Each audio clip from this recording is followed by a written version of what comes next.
thôi thì bạn từng làm cho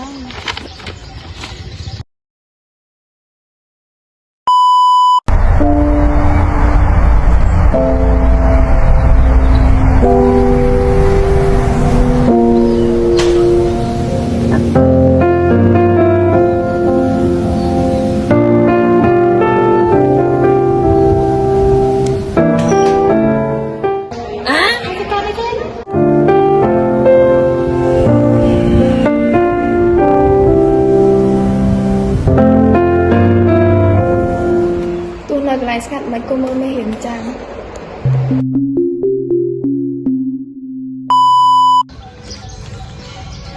mà lấy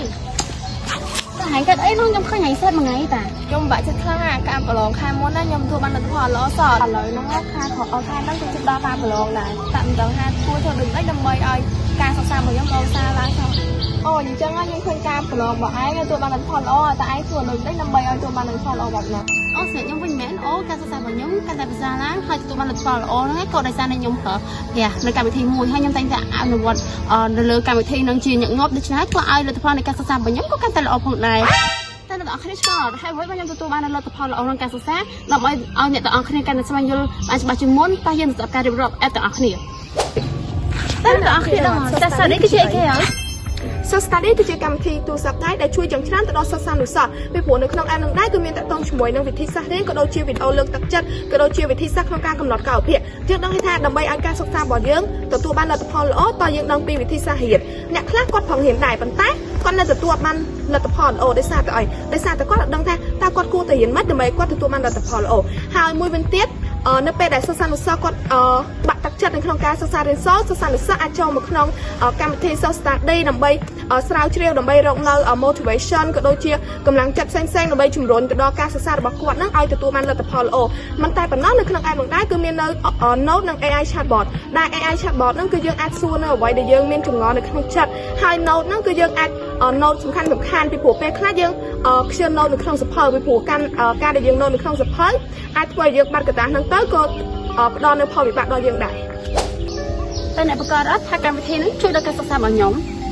តាមរយៈ function សំខាន់ដែលមាននៅក្នុង app នេះក្រុមខ្ញុំប្រកាសចិត្តណាស់ថាកម្មវិធី self study នឹងជួយទៅដល់ការសិក្សារបស់សិស្សឲ្យទទួលបានលទ្ធផលល្អជាទីគាប់ចិត្តមិនតែប៉ុណ្ណោះបន្ទាប់ពីសាកសួរនៅសិស្សានុសិស្សភាគច្រើនយើងសង្កេតឃើញថាសិស្សានុសិស្សភាគច្រើន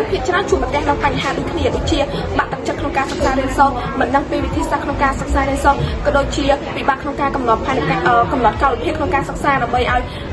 ការសិក្សារបស់គាត់នឹងគឺទទួលបានលទ្ធផលល្អអាស្រ័យហេតុនេះហើយកម្មវិធី self study គឺពិតជាស័ក្តិសមបំផុតសម្រាប់ការសិក្សារបស់គាត់មិនតែប៉ុណ្ណោះបន្ទាប់រាល់វីដេអូក៏ដូចជាខ្លឹមសារនានាដែលមាននៅក្នុងអត្ថបទរបស់យើងគឺសិទ្ធិបានដកស្រង់អំពីសិស្សច្បងដែលគាត់មានបទពិសោធន៍ជាច្រើនឆ្នាំទៅលើការសិក្សាហើយការសិក្សារបស់គាត់នោះគឺទទួលបានលទ្ធផលល្អដូចគ្នាមើលទៅកម្មវិធីនេះគួរចាប់អារម្មណ៍តែខ្ញុំអាចប្រើប្រាស់វាតាមយ៉ាងអីកុំបារម្ភក្រុមយើងខ្ញុំនឹងសម្រេចចិត្តដាក់កម្មវិធី self study ឲ្យដំណើរការនៅក្នុងកម្មវិធីពីរគឺ App Store និង Play Store ដើម្បីសិស្សានុសិស្សមានភាពងាយស្រួលក្នុងការប្រើប្រាស់វា